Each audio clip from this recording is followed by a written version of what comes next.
We have Daniel Francisco of Project Veritas on the line to talk about this use of language or lack thereof.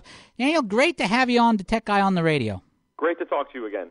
Now, Daniel, I want to talk about now, and I mentioned this the last hour, how it's sort of like if Obamacare navigators fall in the forest and the media doesn't report it, does it really happen? I mean, you put out your videos last week. Bill O'Reilly had them on. You released your first video, and now your second batch of videos are coming out showing Obamacare navigators advising fraud, yet they seem to be getting absolutely no airtime from the mainstream media, and I'm so shocked about this. And what do you think about this? How strange is this to you that the media seems to be running away from this story? Well, it may seem strange, but I actually think it makes perfect sense for their narrative. This is typical behavior, in my view. It used to be that when Project Veritas would release a video of irrefutable fraud, they would make the discussion about the messenger and not the message. They would attack James. They would question the editing, create a slew of excuses for why the content might be illegitimate. That excuse has embarrassed them so many times, going back to Acorn, NPR, voter fraud, gun control fraud. When you get punched back in the teeth so many times and proven wrong, when you have video after video after video corroborating the point, it ceases to be effective to attack the messenger. So this is the mainstream media's only weapon. This is their only weapon left when they control a big portion of the narrative and television stations and print media. The only thing you can do when the narrative is damaging to your worldview, if you think about it, is silence. That is their only weapon. So to me, it makes perfect sense that they would react this way. Now, speaking of silence, I mentioned that CNN, ABC, CBS, MSNBC, at least by Thursday, had not even written a single story on the subject, even after the Urban League was firing people. But from the story where the initial report was, while the Washington was not commenting, apparently the decision to fire and suspend these people came straight from Health and Human Services. Does that surprise you, that the Obamacare people are saying nothing but trying to micromanage it? We thought that was very interesting. So, yes, the Urban League, which was featured in our first video, you saw there were 4 individuals there, one of whom was fired, and 3 others were decertified from their navigator status. So it's quite interesting to note that distinction, and I'm glad you mentioned that it was not the organization that took that first step to rid themselves of these employees committing or complicit with fraud. It was that the federal government came in, HHS came in, and decertified them. So it's a great distinction that you brought that up, and it's very important to the narrative of the story. And it's going to be interesting to see what they do going forward, because the content we have coming next week is going to be 10 times more explosive than what we've shown so far. Now, I have yet to put up the second video because we had some medical emergencies in my families, but we are going to get some stuff up in the next day or two. Can you tell us about the second video that you released? Oh, I'd love to. So we kept going on with the navigators. We responded to the clip actually from Bill O'Reilly's segment on last Monday, where Juan Williams, first thing he said was something about, this is so small, it's so insignificant when the fraud was shown at the top of the show. So we decided to take that clip, because this is exactly what we were just discussing. They tried to discredit the message. So we took that clip, led our video with that, and then proceeded to show about 3 more instances of fraud from different navigators.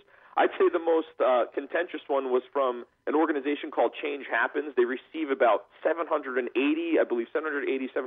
million for this navigator program. And there was a navigator named McCrae, Mr. McCrae, who was talking to one of our videographers, and she started talking about additional income. And he very clearly tells her, that's your money. You don't have to report that. I would try to get that number, referring to the income that she's going to claim on her application. He says something like, I would try to get that number as low as you can so that you can qualify for more aid. It's unequivocal fraud, and again, this is why we don't have to inject any politics, no editorialization.